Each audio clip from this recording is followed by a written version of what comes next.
Hello listeners, today we will be talking about what it is like to be a logger, with Watson joining us from Watson Logging.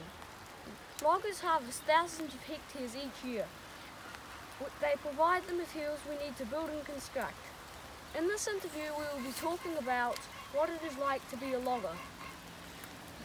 Welcome Watson, so could you give us an idea of what it is like involved in working with a logging crew?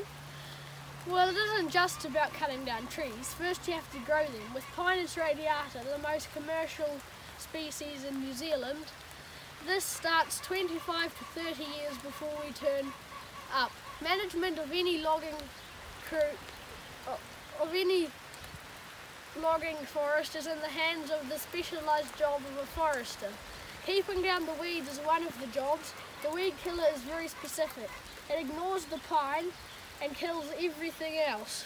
The foresters go around the block in groups and all the guys carry some spray paint. At the end of each line they will make a mark so they never miss any plants. So these trees, do they need to be pruned? Yes, pruning is done by contractors. The pruning keeps the wood knot free. Knot free wood is the attractively grained wood used for furniture and moulding. It is much more valuable. So Watson, what sort of machinery do you use for logging? Well, a very important piece of machinery for us is the hauler. The hauler is an enormous pulley-like get-up which hauls our logs up steep slopes. Another really cool piece of machinery is the warritor. The warritor picks the logs up, strips them and loads them onto the trucks. For flatter land we use enormous tugs known as skidders. Well Watson, another thing we have not talked about is loads. Could you tell us a bit about that? Of course, like I said, it isn't just about cutting down trees.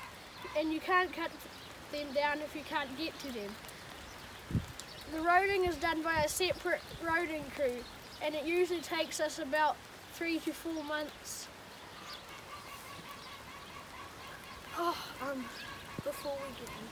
Before we get into the site to cut down the trees.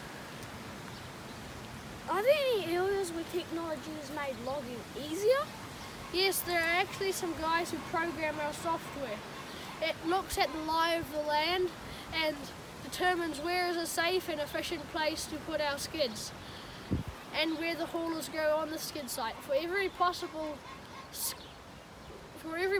position there is a cross-section of the terrain and the effort needed to haul the logs up.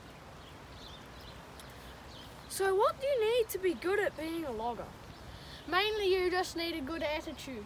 A degree in forestry engineering or forestry science would help. What do you wear? Well, safety is paramount.